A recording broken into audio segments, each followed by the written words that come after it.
a ideia desse bate-papo, ele surgiu enfim, várias conversas, né, várias reflexões aí com profissionais da área de RH sobre esse desafio. Poxa, como é que a gente, né, prova, comprova, demonstra a importância do RH? Muitas vezes isso só fica claro ou quando as coisas dão errado, ou quando falha, ou quando falta, né? Mas como a gente consegue, de fato, demonstrar que o RH ele tem potencial para ser a área mais estratégica, a área mais importante de qualquer organização, independente da área que você, do segmento, né, que você trabalha, do tipo de empresa, o RH ele tem esse potencial. Quando a gente olha para o RH, muitas vezes a gente acaba olhando para uma outra área, né, para um outro subsistema, a gente não entende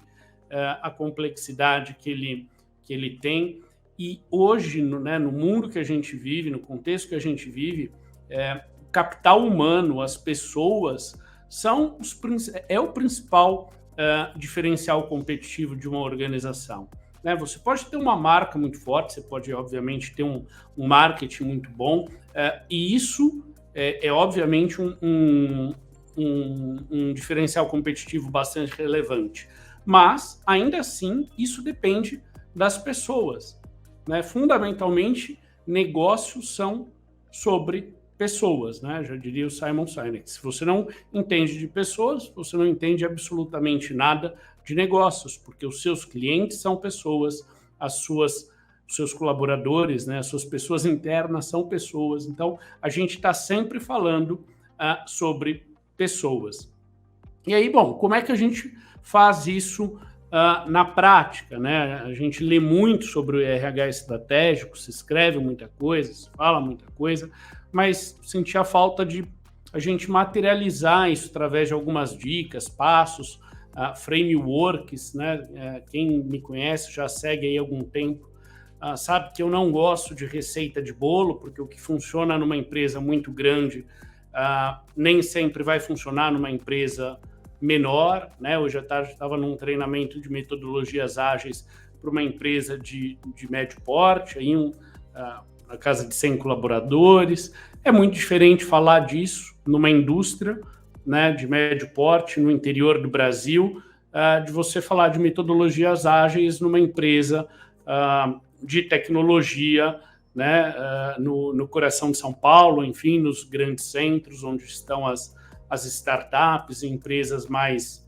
inovadoras, né? Como é que a gente contextualiza as coisas? Então, acho que isso é importante. A gente tenta aqui trazer reflexões, práticas, frameworks que funcionam em alguns cenários e, obviamente, né, vai da tua perspectiva, experiência em adaptar isso para as diversas realidades. Então, eu acho que a gente tem que começar, né, por um diagnóstico muito claro das ações, dos impactos, das contribuições do RH para o negócio. O RH estratégico nada mais é do que aquele RH, aquelas ações, aquelas práticas, aquelas políticas, do ponto de vista de capital humano, que impactam o negócio. Né? E ele é estratégico quando ele impacta de forma intencional, quando ele impacta de forma direcionada aos objetivos estratégicos de um negócio.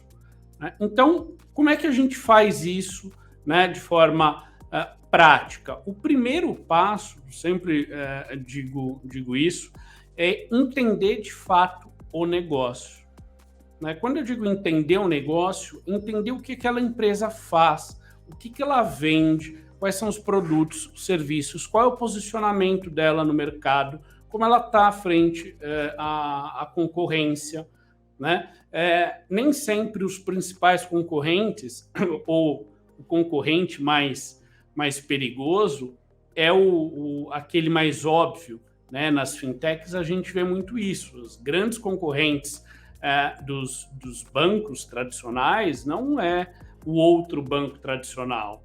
Né? São as fintechs, são as empresas de tecnologia que conseguiram e estão mudando né, a forma da gente se relacionar com produtos, com serviços bancários. Isso tem um impacto no negócio muito grande. Eu, como RH, preciso entender disso, né? O RH estratégico não é o RH que simplesmente entende, domina os subsistemas de RH, mas que consegue conectar esses subsistemas, essas áreas, né, essas políticas, com aquilo que é de fato relevante para o negócio.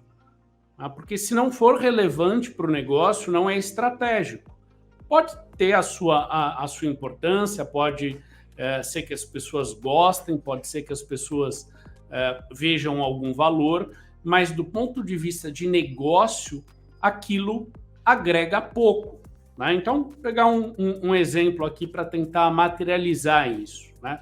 Quando eu estou falando de um call center, né, ou de uma empresa de varejo, de uma empresa, de uma franquia, né, empresas que têm crescimento acelerado de forma geral, ou que têm um turnover mais alto por causa de peculiaridades de negócio, enfim, essas empresas têm na sua área de recrutamento e seleção uma área estratégica, com potencial de ser muito estratégico. Porque, veja, se a empresa ela pretende, né, se eu sou dono de uma franquia, enfim, eu pretendo abrir 20 lojas nos próximos 6 meses, um dos gargalos dessa minha operação é eu não ter pessoas, capital humano, para abrir no prazo que eu preciso, né? E se, enfim, eu tiver loja em shopping, loja em rua, tem um custo um pouco menor, mas, enfim, não importa. Se eu não tiver as pessoas no momento certo para começar a operação, ela não começa.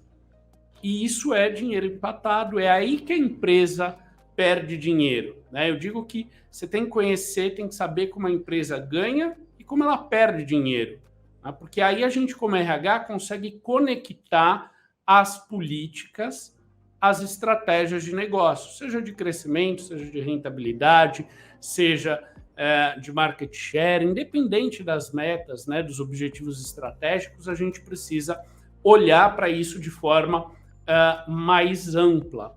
Mas eu sou um analista, um assistente, não estou olhando para esse nível mais macro. Tudo bem, mas entenda como aquela tua atividade no teu nível micro impacta o resto da organização, impacta as demais atividades, impacta as outras áreas, né? Então, entender o negócio e o mercado ajuda a gente a se posicionar como um RH de fato estratégico, né? Senão a gente começa a fazer um monte de coisa sem entender as relações, ou enfim, atendendo quem grita mais alto, quem grita primeiro, né? Então, isso é entender o negócio e o mercado.